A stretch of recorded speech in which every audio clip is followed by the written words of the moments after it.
What the world?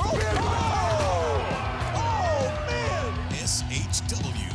This is our wrestling. Unbelievable. You think you could walk all over me, but I don't see that happening. We're warriors. We told you anybody could show up here tonight. This crowd is going ballistic. Using that dog collar now, just choking Huckabee and Ashton Starr, your new #1 contender. The Lynch Mob are your first ever SHW Tag Team Champions. You're kidding me. Logan Creed is in the action building. Unbelievable. I can't believe what we saw here tonight, folks. I mean, this is insane.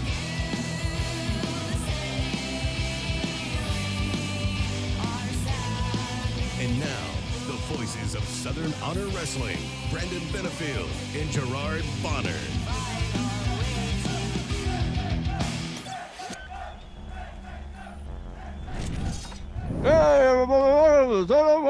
Oh, wait. Oh, hang on. Oh, my bad. Oh, Sorry about that. You probably couldn't understand me with my mask on there. Hey, everybody. welcome to the SHW podcast. This is our wrestling. We are your announce team, your commentary team, B-Double, GB, Gerard Bonner. What's up, buddy? hey, man. We are, as you guys can see, we're ready. We're quarantine ready. We've got our masks. All is well. And we're gearing up for the 28th, man. Like, August is here, and we're getting ready to see everybody in a couple of weeks. So I'm excited. I cannot believe we are already in August. I can't either. The return of SHW, the second annual Rumble Jack, August 28th. Tickets will be available the night of the show at the door. GB and I, we got our mask. If you want to wear a mask, please go right ahead. We'll be wearing ours. And, of course, our table, we got a 6-foot table. So we'll be keeping our social distance while we're calling commentary for the night. But we are looking forward to it and cannot wait to see our Southern Honor family. It has been, I mean, at that point, let's see, the last show was what, the beginning of March? Yes. So we're talking about the end of August. What is that? 5 months. 6 months, 5 months, going on 6 Yeah. months there. That's Unbelievable. crazy that it's been that long. So Yeah. we cannot freaking wait. It's going to be Yeah. awesome. So be sure you make your plans now to join us. Tickets, like I said, available at the door the night of the show. So it's going to be awesome, buddy. It's going to be great to see wrestling back, of course, here in Georgia, back on the independent scene and the like. And I am so excited. So I've got 2 questions for you, B-Dub. Question number 1, as I think I saw this on our social media, you took a little visit this week to Southern Fried Championship Wrestling? Is that? I did. They normally they have their shows out in Monroe, but this one was actually an outdoor show in Loganville, and there was their return show.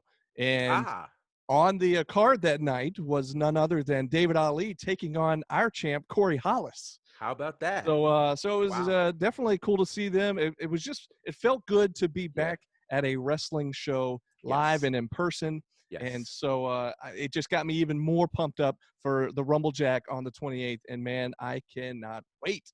I'm excited. When I saw your pictures of that, I was just like, oh, my God, wrestling again. Wow. And so to be in the SHW environment in a couple of weeks, it feels like a family reunion, like the first day of school after summer vacation. Like, it feels like all of that. So I just think the anticipation and the excitement is going to be through the roof. So I'm pumped. Now, I got question number 2 for you. Yeah. How's our security this week? I put a couple more firewalls. What's all the technical lingo? Yeah, no, firewalls are what we need. I gotta say this. If you guys saw or listened to our podcast last week, you know what happened. If you didn't, I'm only mentioning it because it just kind of freaked me out a bit. For the first time, we were hacked last week by Hold My Beer Hansen, who is doing anything he can to get into the Rumble Jack. So, we as commentators, we do our best to remain impartial. But I will make this one statement. I don't normally do this, but I'm going to make a statement and say this. This Hold My Beer Hansen guy is obviously willing to do anything to be a part of the Rumble Jack. He has people who are, uh, canvassing for him, lobbying for him. I think Daryl jumped on one of my posts this week about Brandy to Yeah. talk about Hold My Beer Hansen. Look, you got to be careful with Daryl because Daryl likes to post comments on stuff that's like totally unrelated to the original post. So just look out for that guy. And I just was like, wow. So here's my statement to Gary Lamb and to Dylan and to everybody in SHW. I will simply say, whatever you do not let Hold My Beer Hansen into the Rumble Jack. And look, he created an unsafe working environment for us, and we secure things around here. Yeah. So if he will do that, I mean, he should not be let anywhere near the building on August the 28th, because who knows what he'll do. I mean, he might sneak in through the back door. He might not get tested. He might just, I don't know, he might disguise himself as someone in the concession stand. Like, I don't know. But it's unsafe to have this guy around what we're doing. So in my opinion, I know it's not popular for some, if he will be that disrespectful to our podcast, to the SHW brand, I don't think he belongs in the Rumble Jack. Just my 2 cents. Well, there you go. GB, you're laying down the law right there. Now, let me just tell you, you mentioned him possibly coming in disguise. That reminds me of the first Rumble Jack. We had a gentleman named CB Suave who ended up performing 3 different times that night. Once in a match with AC Mack as, I'm going to get it wrong. Which was he first? I think he was HBK Suave, and then he appeared. Then he appeared twice in the Rumble Jack, as one time as the Nature Boy Rick Flair Suave, or whatever he was calling himself, and then a little later he came out as the Ultimate Warrior Suave, and or no, one was Rick Rude. I don't remember. There was a few, and I can't keep them straight, but it was crazy. So you just never know. Kind of sounds like the 3 faces of Foley. I don't know. It was crazy. So that's the thing about the Rumble Jack. You just have to be there. You never know what's going to happen. And speaking of people jumping on our podcast, now that of course last week was unexpected.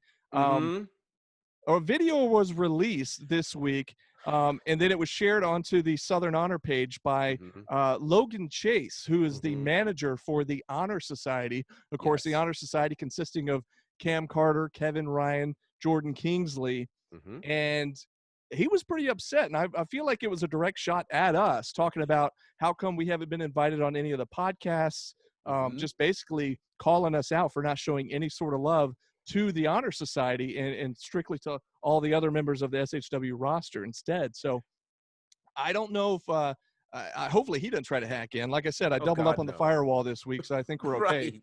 But I feel like we're going to have some words with him when we see him possibly at the Rumble Jack, or if not sooner, he may hit us up and try to, get in our face about not being on the show. So we'll see. I guess our podcast is a popular space these days, which I'm okay with. But geesh, man. So Hold My Beer Hansen hacks us. Now Logan Chase, and I saw the promo that he cut. Yeah, we were the first things he mentioned, which I just was like, wait, what did we do to anybody? So we're just your announcers trying to keep some SHW content going. But Logan Chase, I mean, I don't know. So let me ask this. Fans, you guys in the comment section, would you like to see Logan Chase on the show? Let us know. I mean, if enough of you say that you do, then perhaps we can reach out to him. But I don't know. We've been doing things that you guys wanted to see.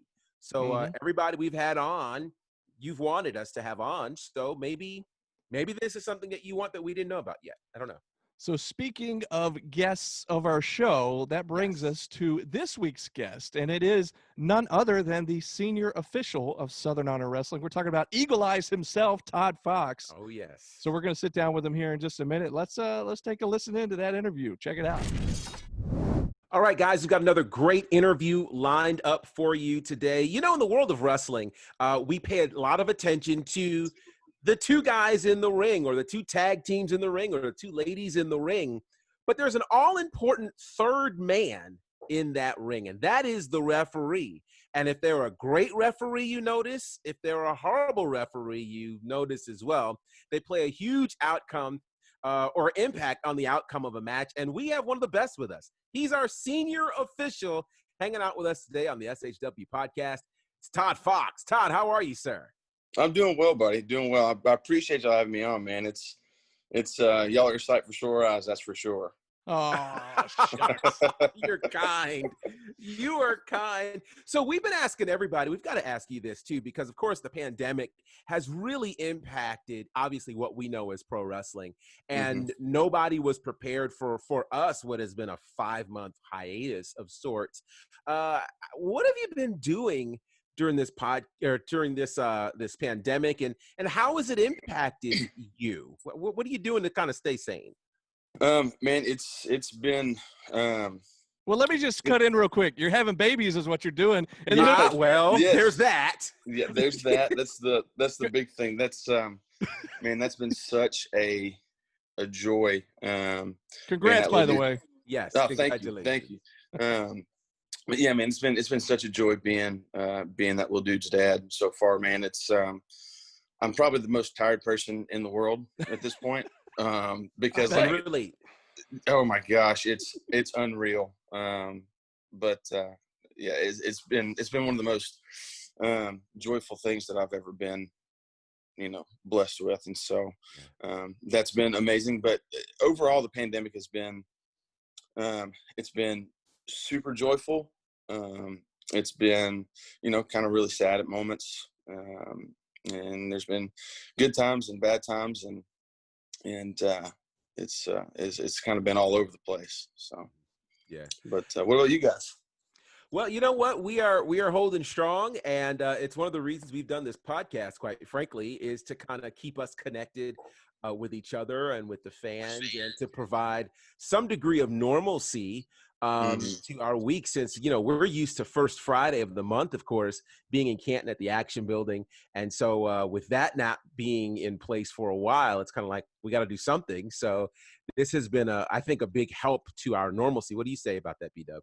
Man, this is you're exactly right, GB. And so, Todd, you mentioned being a sight for sore eyes, which thank you very much. But we like to say the same about you, and that's why we started doing the podcast, was to connect not only with the SHW fans and to put out SHW content from week to week, but for us, it's exciting to see the guests we're having on, the wrestlers, the non-wrestlers, even including yourself. It's been great to have you guys on because, we say it, you're like our extended family. We're used to seeing you at least once a month.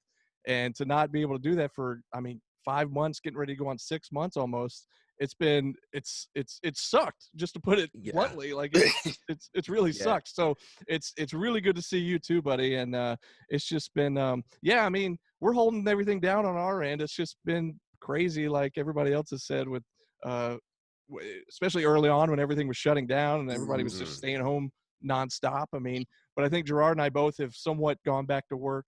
At least, on a fairly normal basis, with masks and social distancing and all that kind of stuff. But so it's going to be interesting on August 28th, but I am excited about it. I'm excited to see everybody, but it's going to be interesting. And like we said, the ticket sales, I guess you heard about this, Todd. So tickets are only going to be available at the door the night of the show. They're not doing a pre-sale like normal. So we might, Gerard said a week or two ago, we might have a Rumble to get into the Rumble Jack with all the trying to get good seats. So it's going to be interesting for sure.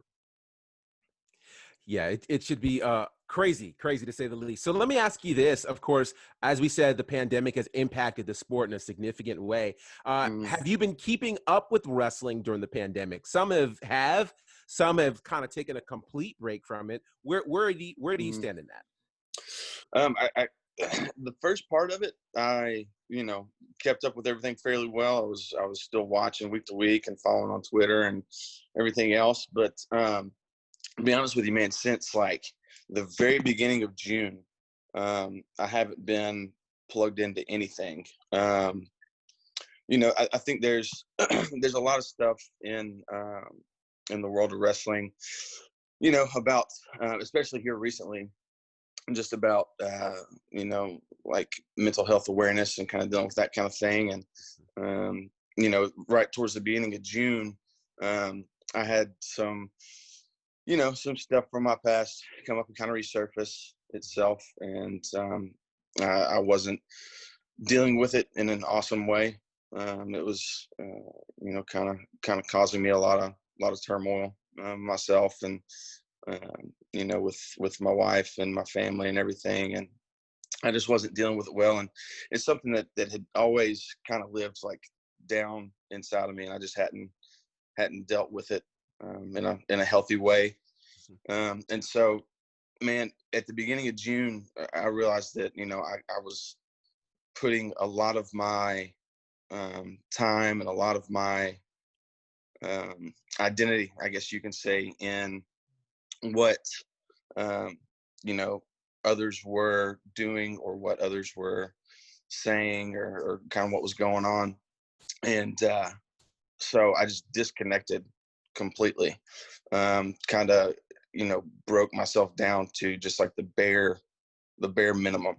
I got rid of my smartphone. I haven't really been on Twitter or Instagram or Facebook or anything. Like, I've kind of looked at it every once in a while, but I haven't been like all encompassed with it like I was for so long. And so because of that, I haven't kept up with really anything for the past month. And a big reason for doing that too was my son was, little did I know, he was 15 days away from being here.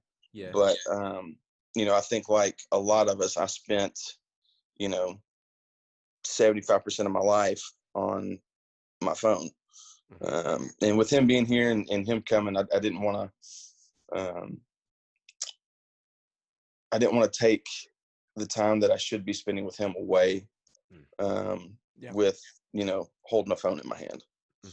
And so I just got rid of that and disconnected from everything. And like I said, really just kind of broke myself down to the bare essentials. And I don't know where you guys stand on things, but I kind of rebuilt my relationship with Jesus over the past few months. And it's been a really like I said before, when y'all were asking about how the pandemic had been, it's been really tough and really sad some days, but it's been really really joyful and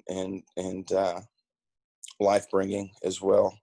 And so I'm very, very thankful for this time, and I'm thankful for my wife to be there to support me through it, and because there's been times through this where she could have easily just dipped out and been done with it, but she's stuck through it and stuck by me, and I'm thankful for her and thankful for my son, and overall, man, like I said, it's been super super life-bringing. Wow. It's awesome to hear you talk about the need for reset, which is what I think the pandemic did for a lot of people.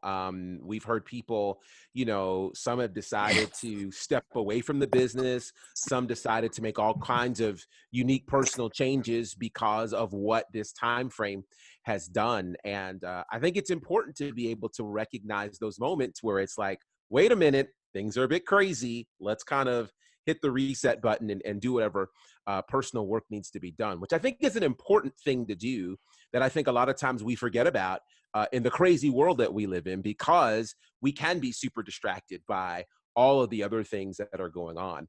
Talk a little bit about how important that reset moment is for you and has been for you, because again, it's one of those things where people are stuck in the house. People are forced to kind of see themselves in ways that they don't necessarily want to see themselves. What was that reset moment, and how important was that for you? Oh man,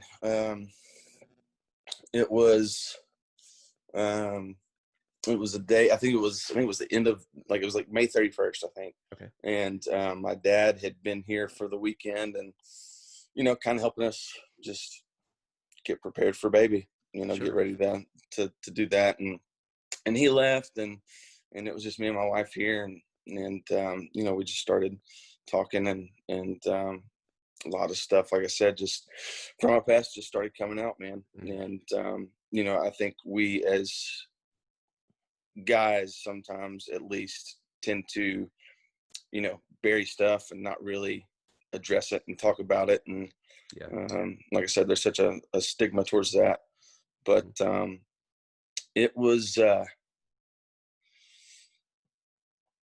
man, it was really hard. It was really, really tough. But I know that that I'm coming out of this on the other side of it better for, having gone through it and having really tried to deal with my feelings and deal with, past hurts and pains. And I've started, just to be super candid with y'all, started seeing a counselor and talking to somebody, getting somebody to check under the hood and, For sure. make sure everything's good. And that's, that's something that I want to, kind of let people know as well, is that it's, especially like the guys that are listening, is it's okay to not be okay. Absolutely. And it's okay to, to talk to somebody about that. And everybody needs a checkup every once in a while. And so, it's been super, super refreshing and super, amazing to be able to, like you said, kind of reset, reset myself and reset myself mentally and kind of start from the bottom and build myself back up. Yeah. Because like when everything happened, I lost all interest in anything that I wanted to do. I shut myself in the house when I wasn't at work, and kind of like I said before, just broke myself down to nothing, and was, I spent a lot of time in prayer and in the Word, and Jesus has shown me a lot of things through it up to this point, and it's just the reset is something that it probably wouldn't have happened had there not been this big pandemic. Sure. But it's something that I'm very, very thankful for. Yeah. It's crazy how something like a pandemic, as bad as it is overall, how, like you said, look, with being able to reset and kind of figure all this stuff out, it's crazy how you can kind of look at it and go, you know what, if it weren't for this, I wouldn't be here now. And we appreciate you opening up like that too, because I guarantee you there are plenty of people that have been dealing with similar type issues, like whatever it may be. But once this pandemic hit, it made everybody kind of open their eyes and go, wait a second, like, what am I doing? Because when you're stuck at home for 2 months, and especially like if you don't, even like somebody like me too, like I don't, I'm not married, don't have kids, so it's Right. like you got a lot of time to think about things, and so I guarantee you there are plenty of people out there that dealing with all kinds of struggles and stuff too. So appreciate you coming on, man, and opening up for us, man. That's awesome. Yeah, I mean, of course, I think I'd be remiss if it wasn't something that I mentioned. I don't think it would have been a missed opportunity. Yeah. Because, like I said, there's as guys, we just tend to just push everything away and push everything down, and so, I would think that there's probably some guys listening that's going on with or happening to, and if I can be a little shed of light in a dark spot, then that's what I want to do. So yeah that's amazing. And I think, like you said, it's super necessary. And again, as guys, we don't talk about things like mental health. We don't talk about the things that we need to reset on. We just kind of keep going, and moments like this slow us down so that we kind of have to deal with it. And we're certainly a lot better for it. And for some people, that therapy, which I think, let me just be one of those people to say, get help.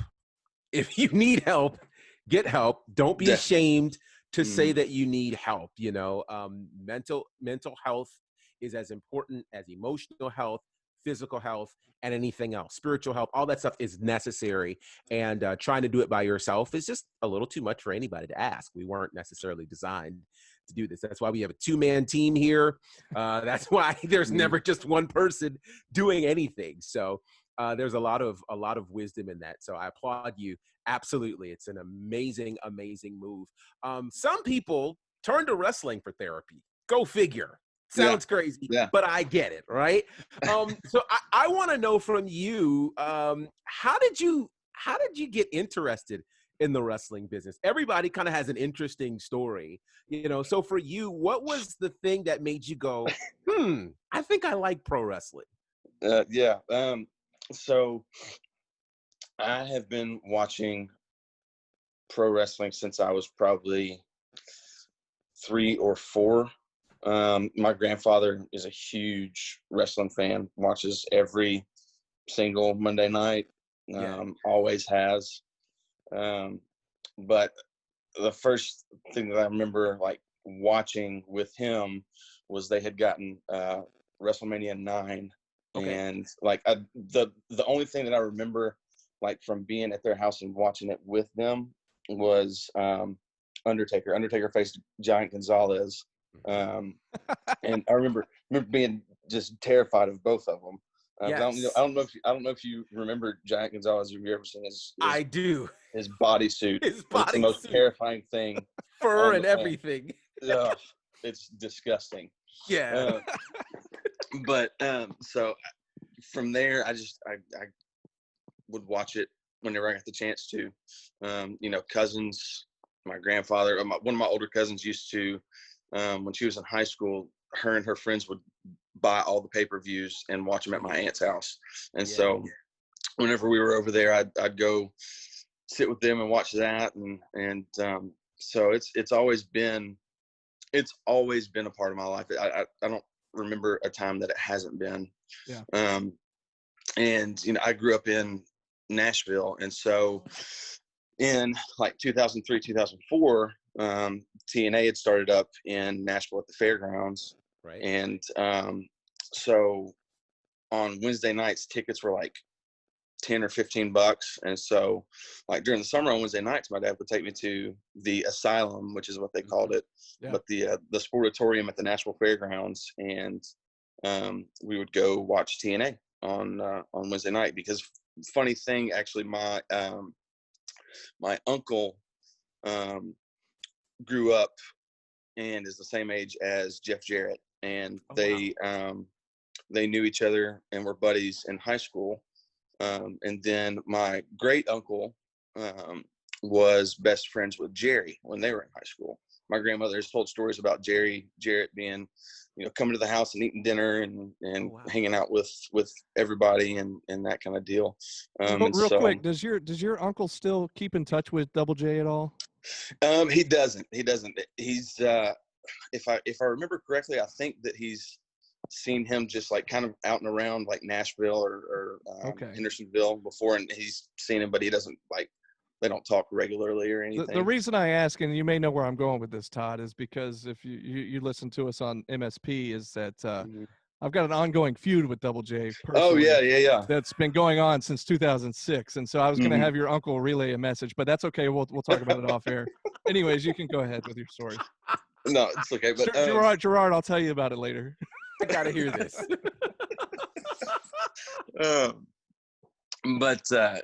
And so like from there, like every time Raw or SmackDown or whatever was in Nashville that I was in high school, I would be there. I don't remember, from like probably 2003 on, I was at every either SmackDown or Raw show that was in Nashville. And so that's and I mean, you talk about wrestling being therapy for people, GB. It's that was kind of when I was 14, 15, it was kind of that for me. Because at the time my parents were going through a divorce, and so there wasn't a whole lot of like normalcy or anything at the house or consistency or anything like that. But I knew that every Monday night I could turn on Spike TV or USA or whatever it was on at that point, and King and JR would be there. I knew it every Monday night. That was pretty much the only like normalcy or consistency that I had. And so, I really grabbed hold of it then more so than I ever had. And it's just always, like I said, always been there for me. Yeah. Well, at what point did you, and I don't know, maybe did you ever train to be a wrestler, or did you specifically go into it wanting to be a referee? And at what point did that happen when you decided, like, I want to get into the business? How did that whole thing happen? It's a really sketchy story. Oh, all right. But, Well, you've come to the right place for sketchy Right. stories. Yeah. Okay. All right. So I was at Raw when I was 17. It was the fall or the winter of my senior year of high school, and me and my cousin Christian had bought tickets and went, and we were sitting kind of catty corner on the floor behind King and JR, and there was a guy that was sitting next to us that kept talking about how he was a wrestler and asking us, like he's like, yeah, y'all look pretty athletic. Y'all ever thought about wrestling and that kind of stuff? And it was something I always loved. And at that point, I kind of knew I wasn't going to play in the NFL. And so wrestling was my next love. And so we just kind of talked to him throughout the night about wrestling and about being a wrestler. And I'll just, to answer the referee question, B-double, I don't think any kid that loves wrestling watches and says, that ref has really sweet gear. So Hey, just so you know, we say it about you every SHW show. well, hey, I appreciate it. But so we leave and we kind of go our separate ways. We didn't exchange numbers with the guy or anything. And then probably 6 months later, I get a message on MySpace, and it was dude, and he was like, hey, he's like, I met you at Raw. He's like, I don't know if you remember or not. He's like, but he's like, I've been wrestling in between then and now, and we need some newer guys because a lot of guys just left our promotion. He's like, and I was just gonna see if you were interested. And so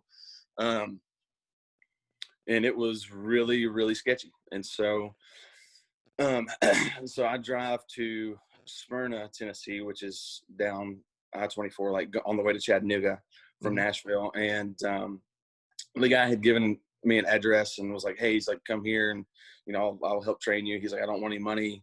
He's like, I'm just doing this to further the business. And I was like, this is the weirdest thing ever.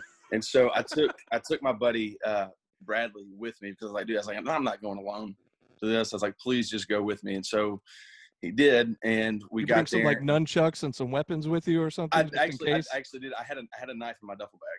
All right. Oh wow! Just in case. You never know. You never know. Yeah, you really don't. And so we pull up to this building, and it's the most piece of crap little like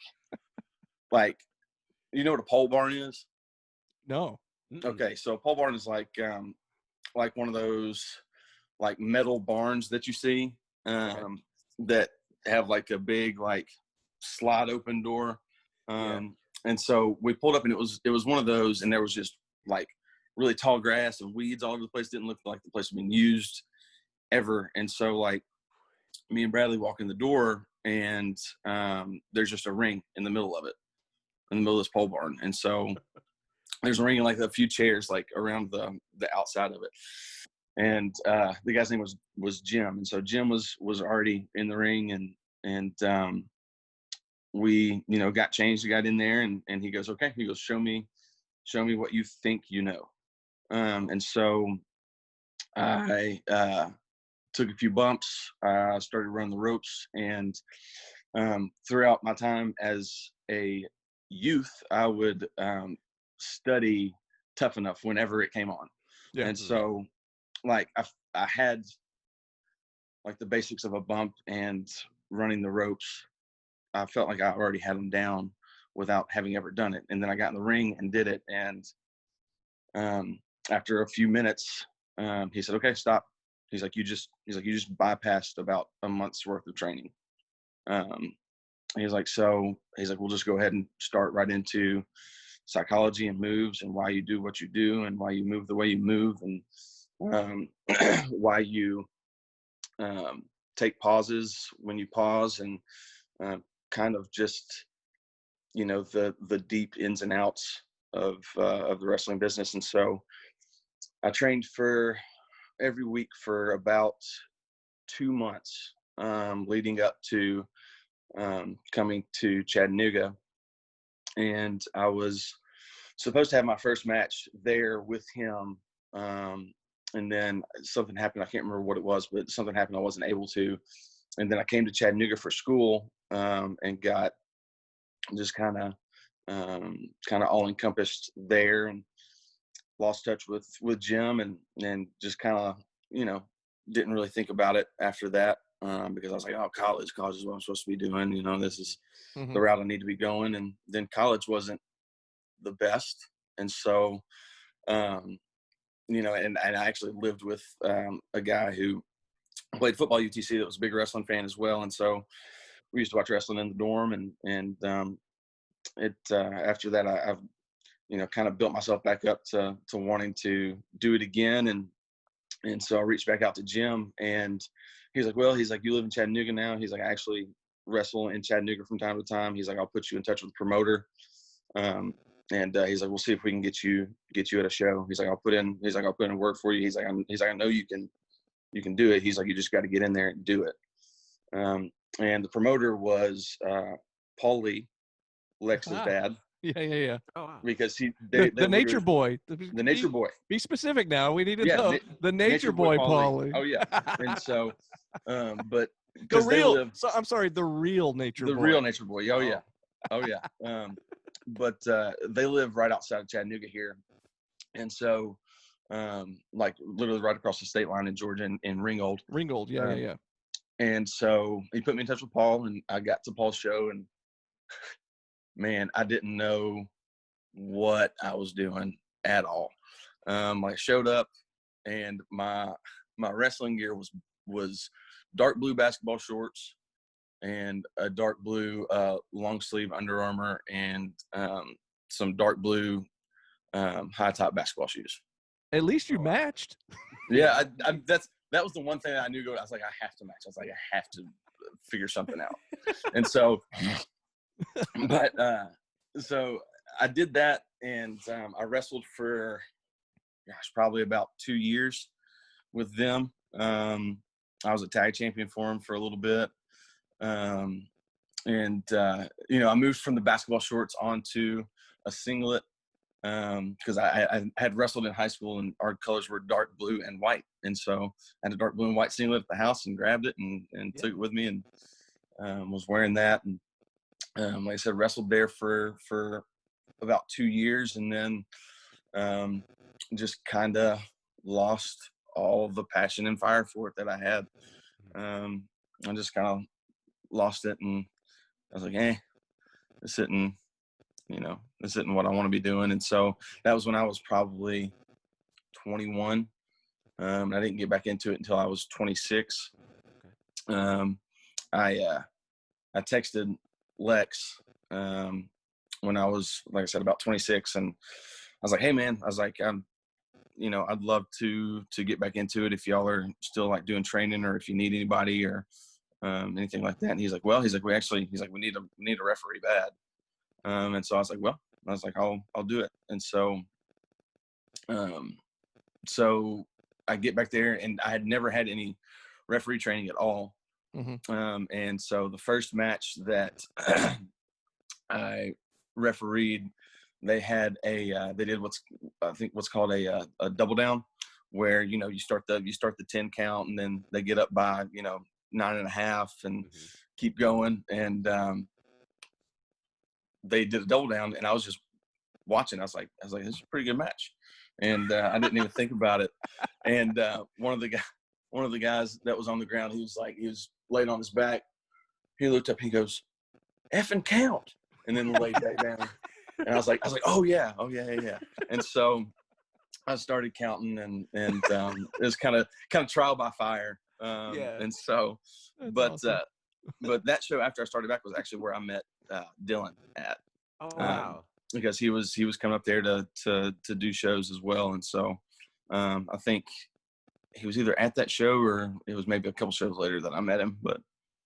And so from then on, I stayed there at Paul's place, and you know, I was still doing shows for him, and they closed the building down that they had been doing shows out of since like the late 90s. They closed that building down and didn't do shows for a little bit. And so I kind of got out of it for a minute, and then Dylan hollered at me about SHW, and here we are. Wow. And here we are, man. What a crazy story, dude. I had no idea that you had trained for that long and that you had actually wrestled for that long. That's crazy, man. And you got tag champ on your resume too. How about Yeah. that? Right. That's awesome, dude. That is fantastic. So I'm curious, what has been your favorite match to referee? Ooh, don't do that to me. Oh gosh. You can say one of, so you don't offend anybody if you don't There mention you their go. match. Okay, cool. Yeah, that's what we'll go with.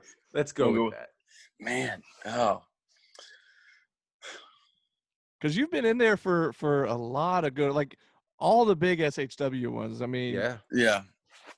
and I mean, obviously the night where the AEW invasion happened, that wasn't necessarily Yeah. a match, just That's craziness. what- But honestly, that probably is it, because like going, just that whole night was insane as it was, anyways.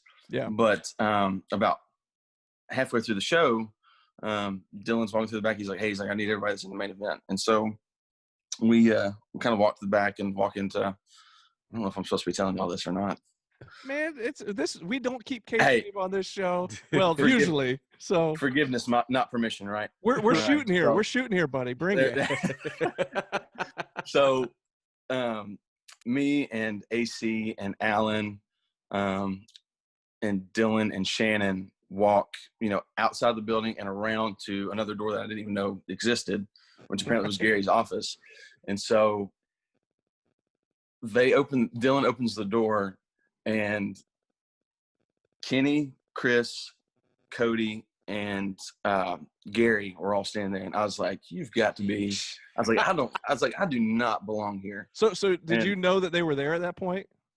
I knew that they were going to be there, Yeah. or I knew Chris was going to be there. I didn't Yeah. know Kenny was going to be there as well, because Gary had he'd said something to me at the beginning of the show, and so I knew Chris was going to be there. I didn't know Kenny was going to be there, and then obviously Cody had been advertised, and so Right. But so yeah, we walk in there, and I was like, I have no business being in here right now, and it was kind of cool. It was kind of cool to watch Shannon and Chris interact. It was like old buddies that hadn't seen each other in a long time, and that kind of deal. And Gosh, think about them from back in the WCW days of the late I know. '90s. I know it, man. Back cool. in the 3 count days. Yeah, Mhm. yeah. But long story short, that's probably my favorite match, because I knew, like, going into it, that it was just going to be complete chaos, Mhm. complete and utter chaos. at Speaking the of end. which, I'm wearing this was the one show Heidi Katrina was on. Yeah. was that Yeah. show? So repping the Heidi Katrina shirt tonight. That's a pretty solid shirt, brother.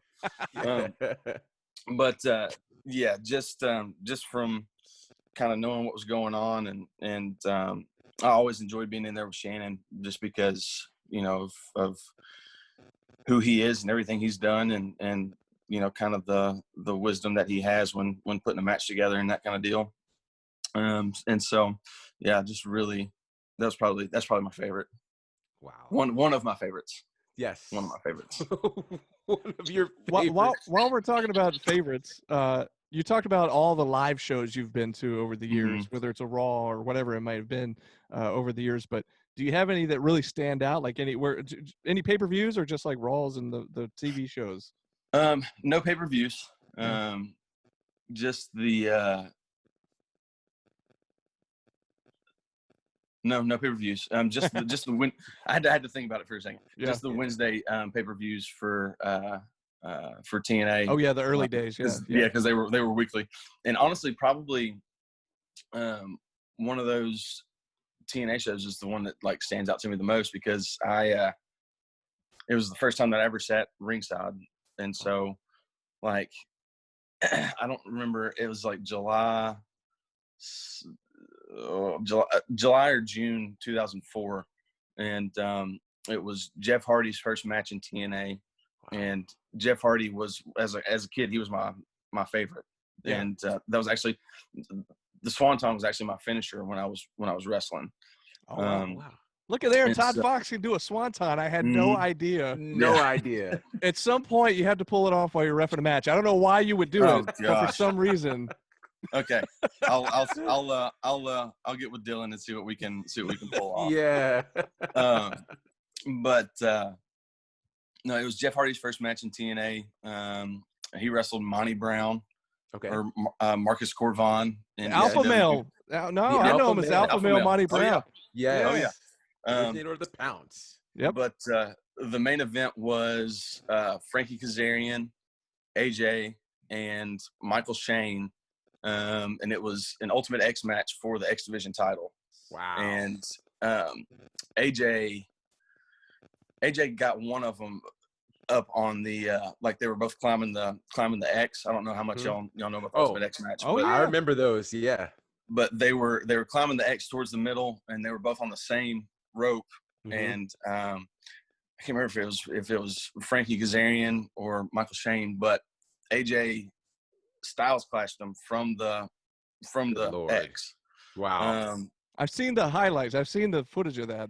Yeah, it's that really like kind of stuck out in my mind. And then Kid Cash and Dallas, which is Lance Archer. Yeah.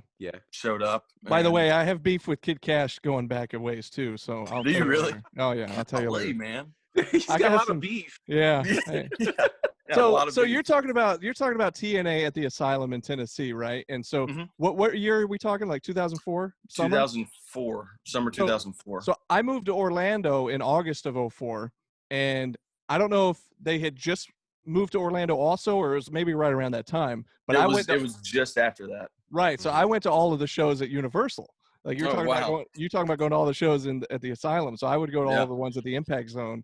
And like you said, if you got there early enough, and when you got in line, it was kind of general admission. We would run in, get there early, and be right up against the front row, against the rail, and saw all kinds of crazy stuff. But yeah, Kid Cash like got in my face one time, gave me the crotch chop, and then we figured out that the bar they went to after the show, which was the Miller Ale House, which was like right around the corner, and we just went there, me and some buddies, after the show just on our own, and then we all start seeing like trickle in like 1 by 1, 2 by 2. We're like, wait a second. And then so we knew after every show that's where they would end up. And so we saw him. He came by the table, and I was like, hey man, you gave me the crotch chop earlier. What's up with that? And then he was being all nice. He's like, oh my bad, brother, and blah, blah, it's all good. So actually, we don't really have any beef, but we did for like a couple of hot seconds. Right. Yeah. man, meeting wrestlers after shows is always a cool thing too. Yeah. Like in Nashville, we would always go stand out back by the loading dock. Of the I don't know what it's called now. It used to be the Gaylord Arena, which is where the Preds play in downtown Nashville. But we'd always go stand out by the loading dock because that's where they'd always pull out at, and we'd see the guys in their cars or whatever. And that the time that I met Jim, me and my cousin went and stood out back, and Matt and Jeff like walked up the ramp and just like intermingled with everybody that was out there, took pictures, hung out for like 20-30 minutes, and it was just really cool because like most of the guys were in their cars and like honking, like trying to get through people, and like guys would like walk halfway up the ramp, see everybody, and then walk back down, kind of wait for people to leave. But Matt and Jeff just kind of came up there and hung out with everybody, which was always a cool thing. So that's awesome. You mentioned Jeff Hardy being at the TNA when you went. And so that's why I was thinking what year it was, because I want to say it was maybe November of 2004. It was like Victory Road, and it was like when they started doing the monthly pay-per-views. Yeah. And they might have been on like Fox Sports Net or something, was like the weekly show. And so Yeah. like it was actually on regular television. And but I remember, so we were going to the weekly show, and then we also would go to the pay-per-views because it was all at the Impact Zone. And it was either they would either let us in free or it was just really cheap or something. Mhm. But you get there early and get those front row seats. But that Victory Road, it was Jeff Hardy versus Jeff Jarrett for the title. And Oh, yeah. might have been a ladder match or something, but I just remember Mhm. that sticking out and it being like, holy crap, it's Jeff Hardy. Yeah. Yeah. Same Yeah. thing, man. But that's also where my beef from Jeff Jarrett started too, was in TNA. But again, that's a big teaser, folks. We'll leave that for another episode. That's a long story. But Todd, man, I'm telling you, this has been crazy to get to know all this backstory that I had no clue about. Our very own senior official, Eagle Eyes Todd Fox, with all this Yes. wrestling experience that I had no idea. So I'm assuming you'll be back on the 28th to join us. Possibly. Possibly. That's actually a question mark for me right Okay. now. Because with the pandemic as well, I've actually gotten a new job. Okay. Oh, okay. And so, I kind of, my wife's not working right now. She's taking her, her time off, which she needs to. She's earned. Yeah. Of course. As she's earned, as she should. Yeah. And she's kind of being at home, spending time with the baby, and so, I'm having to bring in the bills, and so, I've got to, just really take care of my family. Especially with that. And so that's kind of a question mark for me right now, but that's not to say that I'm never going to be back, because I'm definitely going to be back. Right. Right. Whether that's the 28th or that's, September or October, I'm going to be back. Yeah. For Well, sure. we look forward to seeing you whenever that may be. But let me just tell you, and obviously you got to do what you got to do. That's absolutely no problem whatsoever. And everybody understands completely. However, I am just not sure that junior official Jeremy Prater is ready to fill the shoes of senior official Todd Fox. So I'm not really sure how that's going to play out. Yeah. But we will make do somehow. It's going to be Yes. tough, though. Yeah. Well, if he's got any problems or qualms or anything, I'll just give me a call and I'll try to talk him down and we'll figure it out. We'll put you on speakerphone during the match. Todd, Right. Todd, Yeah, Jeremy just screwed it up. put me in the earpiece. And Yeah. I'll talk to him from here. Oh, that'd be funny. Yeah. Oh, speaking of the bump, so you talked about, I said you should do the swanton off the during the match at some point as the ref, which wouldn't make any sense for any reason. I just think it would be awesome. But did you see? I sent it to you on Instagram. It was like the best ref bump I've ever seen. And Gerard, I don't know if you've seen it. It's a ref named, he's a wrestler from the old school named Red Bastien. Okay. Yes. He was reffing a match between Roddy Piper and Jimmy Snuka, and Okay. Roddy Piper pops him in the face, and he goes backwards, and he does like a triple bounce from the top, Oh wow. middle rope, bottom rope, like just like Wow. this, boom, boom, boom. So I told Todd, I was like, somehow, some way, you need to work that into a match at SHW because it's the best ref bump I've ever seen. And if you haven't seen it, go on WrestleBotch on Instagram, and they've posted it Yes. a few different times, but it's fantastic. I wish I'd known how to do that when I got popped in the face by Huckabee. Oh, that would have been perfect. Mhm. Yeah, that would have been the perfect opportunity. Yeah. But Yeah. that's the most amazing ref bump of all time. Right, I told you would love it, dude. So that's the one you need to work on, and maybe when you do show up, if whether it's the 28th or whenever it may be, maybe that's the surprise you have for us, and we haven't seen you in 6 months, and then all of a sudden you bust out the best ref bump ever, and it'll be good to have you back. Yeah, for sure. It'll be good to be back. But yeah, like I said, just kind of a question mark, and I'm hoping to be there, but gotta look after the family first and foremost. So Absolutely. Totally understand that, but we're looking forward to it either way. I do want to ask you this though. How do you think wrestling will be different post-pandemic? ooh, man, I think that especially once crowds are back to normal and everything's kind of back to normal, Mm-hmm. I think that there will be a lot more appreciation for it. Yeah. Because before you could watch Raw and you could hear a cricket during matches, or segments or whatever. And I think that this whole deal kind of has, at least for me, kind of put everything into perspective. Like we were talking about before, like a reset.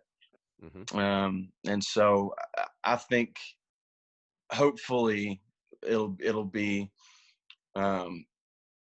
it'll take off, just like it had started to before all this happened. Right. Hopefully,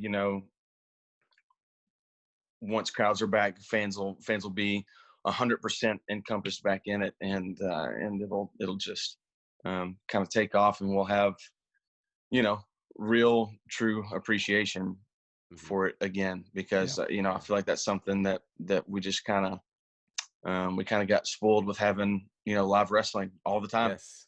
Because if there wasn't a live, Raw or SmackDown or NXT around you, then there was an indie show probably somewhere close that you could go to, and we haven't had any of that in a long time.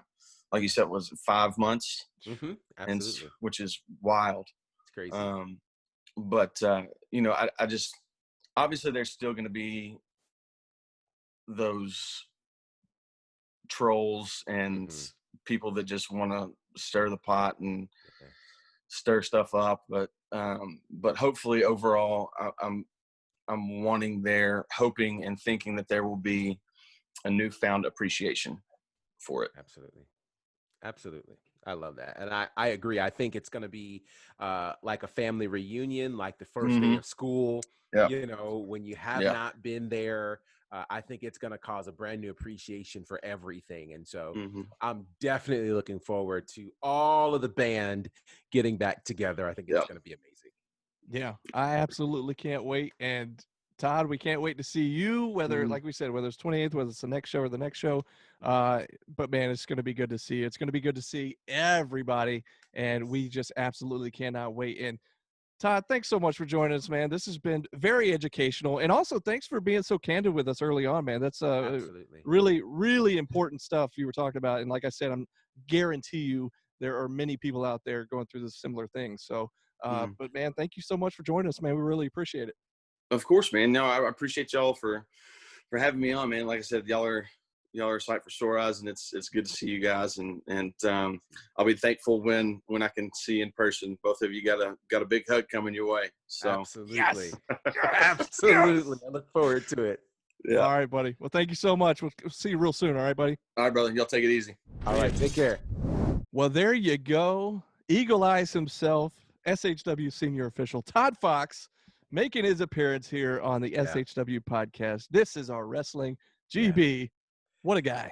Man, that was fantastic. And you just never know where these interviews are going to go. But we learned an awful lot about Todd Fox, and I appreciate his candor. And who knew he knew how to do a swanton bomb? Like, I had no idea. And that was epic. When I first asked, I thought, I don't even know if he's trained to be a wrestler, if that was how he initially got into the business, or if he just got into it to be a ref. I didn't even know. And so when I brought that up, I had no clue he'd spent 2 years at a promotion up north in North Georgia wrestling. And I mean, that's just crazy. And I don't know if you're very familiar with Lex Lee, who he's talking about. He's one half of the Jungle Kings, who early on with SHW, the Jungle Kings, Lex Lee and Kevin Kaufman were a big deal. And we hadn't seen them in a while. And who knows? Maybe they show up at the Rumble Jack. They were at one of the first shows, I think, against our current tag team champions. Yeah, they actually had a few matches with the Lynch Mob, which are classics, by the way. So, again, like we say every week, head over to IWTV, independentwrestling.tv, and you can see all those matches. And, man, it's a great show after great show when we're talking SHW. It's just – you can't go wrong. That's right. And listen, if you enjoyed Todd Fox, you can get his merch. That's right. He's got a shirt available right now. There it is. Now, is that on Pro Wrestling Tees, or is it at the shows, or where can people get that? It's Pro Wrestling Tees. And how cool is that we have one of the best refs in the indie scene in the business. He's so cool, in fact, that he has his own Pro Wrestling Tees store. So you can get you a Todd Reffin Fox shirt on Pro Wrestling Tees. Just search for Todd Fox. Yeah, that's absolutely awesome. So again, IWTV, as B-Dub has mentioned. Remember, August the 28th, Rumble Jack 2. Tickets available exclusively at the Action Building on August the 28th. So get there early, be in line, because I promise you the tickets are going to go very fast. It's the only way to get them. So definitely check that out. And of course, God forbid you should miss the show. But if you do, you can rest assured that not long after, you can check it out at IWTV. That's right. And that's going to wrap us up for this week, folks. We will be back next week, and we cannot wait to see you again next week. And, of course, we can't wait to see you in person on the 28th. But until then, this has been SHW. This is our wrestling. See you guys.